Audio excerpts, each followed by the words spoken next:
हमें 75 वर्ष लगे सिर्फ इतना समझने में कि एक महानायक को उसकी उपलब्धियों के लिए क्या सम्मान देना चाहिए। जी हाँ, स्वागत है आपका स्काई 23 ज्ञान में। तो आज हम बात करेंगे नेताजी सुभाष चंद्र बोस के बारे में, उनकी आज़ादी में योगदान के बारे में। आज ही के दिन 23 जनवरी 1897 को उड़ीसा के कटक शहर में एक प्रसिद्ध वकील श्री जानकी नाथ बोस के घर एक लड़के का जन्म हुआ, जिसका नाम था सुभाष चंद्र बोस। इनकी माता का नाम था प्रभावती देवी। बचपन से ही उन्होंने भारत को आजादी के लिए संघर्ष करते देखा था। उनके पिता ने अंग्रेजों के दमन चक्र के विरोध में राय बहादुर की उपाधि भी लौटा दी थी। इससे सुभाष के मन में अंग्रेजों के प्रति एक कठोर भार उत्पन्न हुआ। नेताजी ने स्कूल की पढ़ाई कटक से पूरी की। इसके बाद वे पढ़ाई के लिए कलकत्ता चले गए। वहां से प्रेसिडेंसी कॉलेज से फिलोसफी में उन्होंने बीए, जहां उन्होंने देखा कैसे अंग्रेज प्रोफेसर भारतीयों को सताते। इस समय जातिवाद का मुद्दा बहुत उठा हुआ था। अब नेताजी के मन में अंग्रेजों के खिलाफ जंग शुरू हो गई थी। अब नेताजी अंग्रेजों को भारत से खदेड़ना व भारत को स्वतंत्र कराने का आत्म संकल्प ले चुके थे। वे राष्ट्र कर्म के राह पर चल पड़े थे। इंग्लैंड में आईसीएस का एग्जाम टॉप करने के बाद 1921 में नेताजी ने आईसीएस से इस्तीफा दिया। इस बात पर उनके पिताजी ने उनका मनोबल बढ़ाते हुए कहा, अब तुमने देश की सेवा का व्रत ले ही लिया तो कभी इस पद से विचलित मत होना। नेताजी स्वामी विवेकानंद को अपना गुरु मानते, उनके द्वारा कही बातों का पालन करते थे। भारत लौटते ही नेताजी आजादी की लड़ाई में कूद पड़े।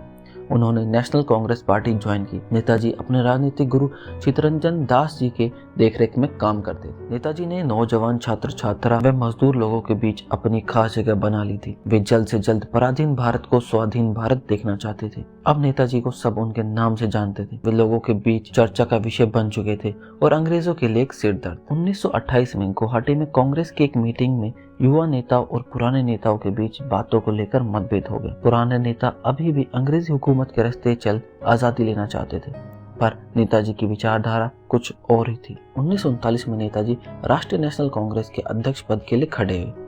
इनके खिलाफ गांधी जी ने सीतारामैया को खड़ा किया, जिसे नेताजी ने हरा दिया। गांधी जी ने इसे अपनी हार मानी और उन्हें दुख हुआ। जब नेताजी को इस बात का पता चला तो उन्होंने कांग्रेस ही छोड़ दी। वे गांधी जी से इतने प्रभावित थे कि उनकी यही कामना थी कि गांधी जी की देखरेख में ही स्वाधीनता की लड़ाई लड़े। उनकी लड़ाई सिर्फ ब्रिटिश साम्राज्यवाद से ही नहीं थी, बल्कि विश्व साम्राज्यवाद से थी। 1939 में द्वितीय विश्व युद्ध चल रहा था। तब नेताजी ने अपना रुख किया कि वे पूरी दुनिया से मदद लेंगे ताकि अंग्रेजों पर दबाव डाल सके।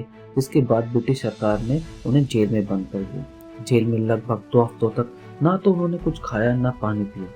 उनकी बिगड़ती हालत देखते हुए नौजवान उग्र हो गए थे। तब सरकार ने उन्हें कलकत्ता में नजरबंद कर दिया। नेताजी भेष बदलने में माहिर थे।